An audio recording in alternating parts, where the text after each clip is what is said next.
Okay sir, அடுத்து வந்துட்டு அர்ஜுன் தாஸும் அதித்தி சங்கரும் சேர்ந்து ஒரு மூவி பண்ண போகிறாங்க அப்படின்னு சொல்லியிருக்காங்க. இந்த மூவி பற்றி ஏதாவது விஷயங்கள் வந்திருக்கா?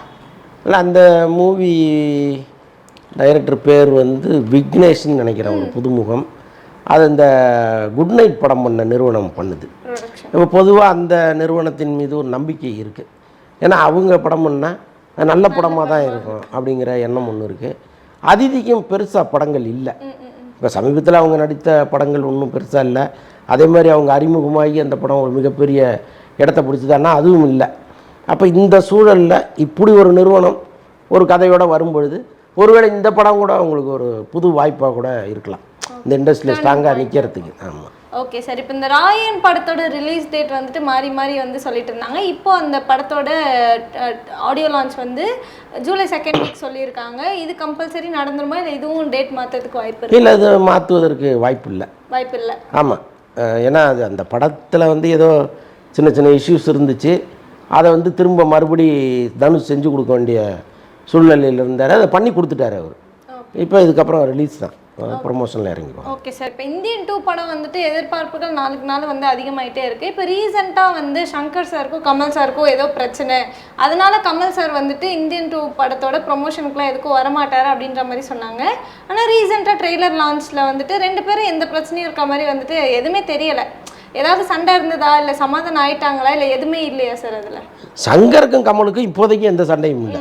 இருந்துச்சு, இப்போ கிடையாது, ரொம்ப காலத்துக்கு முன்னாடி இருந்துச்சு. இந்தியன் 2 ஆரம்பித்த இந்த ஆக்சிடெண்ட்லாம் நடந்து சில காலங்களுக்கு பிறகு அவங்களுக்குள்ளே ஏதோ ஒரு மன வருத்தம் இருந்துச்சு. சங்கரும் கமலும் பேசாமல் இருந்தாங்க, கமலும் லைக்காவும் பேசாமல் இருந்தாங்க, லைக்காவும் சங்கரும் பேசாமல் இருந்தாங்க. இப்படி ஒரு முக்கோண விரிசல் ஒன்று அவங்களுக்குள்ளே இருந்துச்சு. அப்புறம் உதயநிதி அதுக்குள்ளே வந்து அவங்களுக்குள்ள பிரச்சனையெல்லாம் தீர்த்து அந்த படத்தை அவர் அண்டர்டேக் பண்ணி மிச்ச ஷூட்டிங்கெல்லாம் முடித்து இன்றைக்கி ஒரு படமாக ரெடியாகி வந்துருச்சு. ஆனால் ஏன் கமல் வந்து ஆடியோ லான்ச்சுக்கு வரலை அல்லது ப்ரெஸ் மீட்டுக்கு வரலை அப்படின்னா, ஆடியோ லான்ச்சுக்கு வந்தார், நடுவில் ஒரு ப்ரெஸ் மீட் ஒன்று வச்சுருந்தாங்க, அதுக்கு ஏன் கமல் வரலை அப்படின்னா அவருக்கு ஏதோ சம்பள பாக்கி, சங்கருக்கும் கமலுக்குமே அவங்க சம்பள பாக்கி வச்சுருந்ததெல்லாம் ஒரு தகவல் இருக்குது. ஸோ அதனால தான் வந்து கமல் வரலை. பட்டு எப்போவுமே நிறுவனங்கள் வந்து அந்த கடைசி நேரத்தில் ஏதாவது ஒன்று ரெடி பண்ணி கையில் கொடுத்துருவாங்க. அதுக்காக தான் இந்த மாதிரி முரண்டு பிடிக்கிறது, நான் வரமாட்டேன்ட்டு. ஸோ ஏதோ ஒன்று ரெடி ஆகிடுச்சு, ரெடியாகி அவரை சமாதானப்படுத்திட்டாங்க.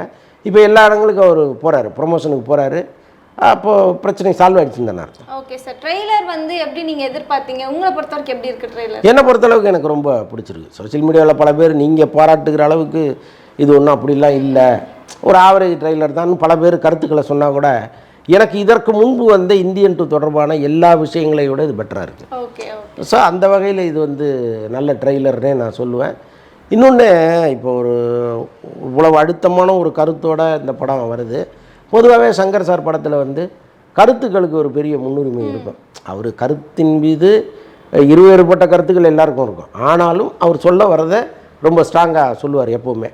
அது மாதிரி தான் இந்த படத்துலையும் சொல்லியிருக்காரு. ஆனால் இந்த கருத்து இன்றைக்கி இருக்கிற இளைஞர்களுக்கு சாத்தியப்படுமா, அவங்க ஏற்றுப்பாங்களா அப்படிங்கிற கேள்விகள்லாம் இருந்துச்சு. பட் இந்த திரைக்கதை, இந்த படம் சொல்லப்பட்ட விதம் இருக்குல்ல, இந்த கதை, அது வந்து நிச்சயமாக ஏற்றுக்க வைக்குங்கிற ஒரு நம்பிக்கையை இந்த ட்ரெய்லர் கொடுத்துருக்கு. ஓகே சார், இப்போ நீங்களே சொன்னீங்க உதயநிதி வந்துட்டு சண்டை நடந்தப்பெல்லாம் பேசினார் அப்படின்ட்டு.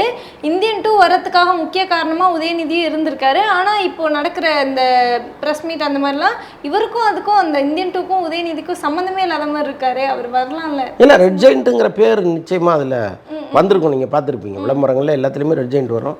ஏன்னா ரெட் ஜெயிண்ட் சார்பாக செண்பகமூர்த்தி வராரு. இப்போ ரெட் ஜெயிண்ட் நிறுவனத்தில் உதயநிதி இல்லை, ஏன்னா அவர் அமைச்சராகிட்டார். அவர் ஒரு நிறுவனம் நடத்தக்கூடாதுங்கிறதுனால அவர் அதிலேருந்து வெளியேறி அவருடைய மனைவி தான் இப்போ டைரக்டராக இருக்காங்க. இருந்தாலும் செண்பகமூர்த்தி தான் அந்த நிறுவனத்தினுடைய ஒரு பில்லராக இருக்கார். அவர் எல்லா நிகழ்ச்சிக்கும் வர்றாருல்ல.